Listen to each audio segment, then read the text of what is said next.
आपको लगा कि नजरअंदाज किया गया था पूरे चुनाव में आपको पार्टी की तरफ से?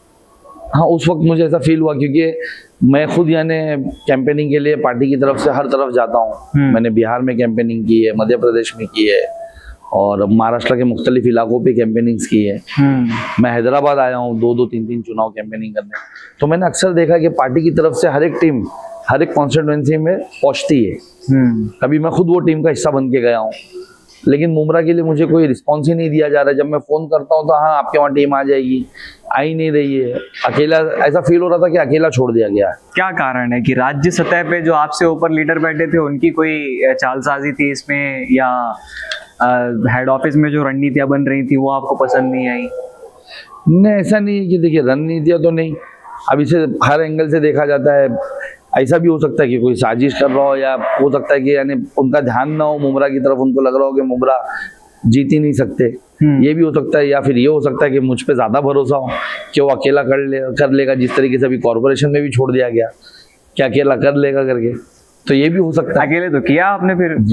तो वही बोल रहा हूँ कि ये भी हो सकता है कि यानी ये भी, मैं ज्यादातर नेगेटिव जाने से बेहतर पॉजिटिव लेना सोचता हूँ कि भाई ठीक है, उनको मुझ पे भरोसा, मैं कर लूंगा अकेले।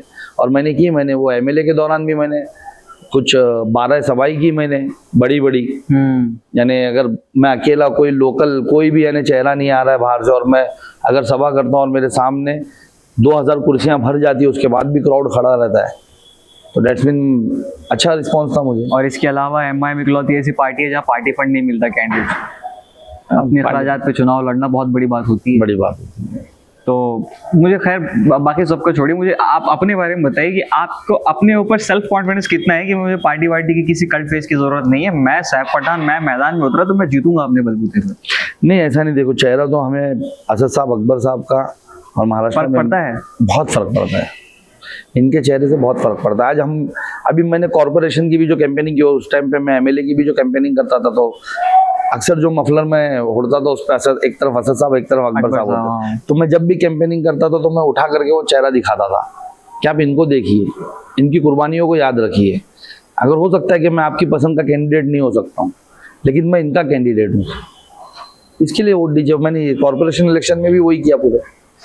देखो, मुझे ये कॉन्फिडेंस है कि मैं वहाँ पर टीम रन कर सकता हूँ, वहाँ पर मैं एक स्ट्रेटेजी बना करके वेल एग्जीक्यूट कर सकता, प्लानिंग एग्जीक्यूट करके वहाँ पर वोट्स ले सकता।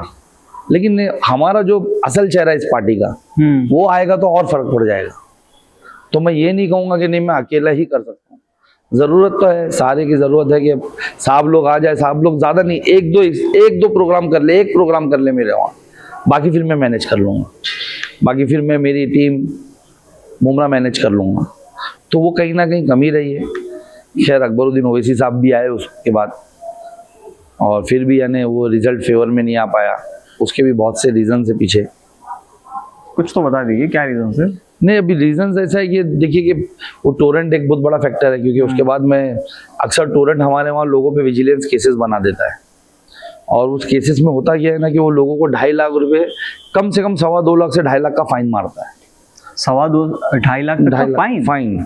और उसमें होता है कि जो मुमरा की आवाम है वो बेबस, वहाँ पर जो सिटिंग पार्टी है उसके जो नगर सेवक हुआ करते हैं, जो सेक्युलर अपने आप को कहते हैं, सो कॉल्ड सेक्युलर, नाम लीजिए, ऐसे नहीं चलेगा। नहीं, ये विधायक जितेंद्र अवार्ड और उसकी टीम के जितने भी लीडर्स है, जितने भी नगर सेवक एनसीपी के जी, तो वो लोग यानी वहाँ पर जा करके, जब आप उनके पास जाते हो कि हम मुझ पे 2.5 लाख का केस बन गया है, 2.25 लाख का केस बन गया, तो वो जाते हैं टोरेंट और वो आपका सेटलमेंट करवाते हैं। 1,20,000 में, 1,10,000 में, 1,25,000 में, या लाख रुपए में।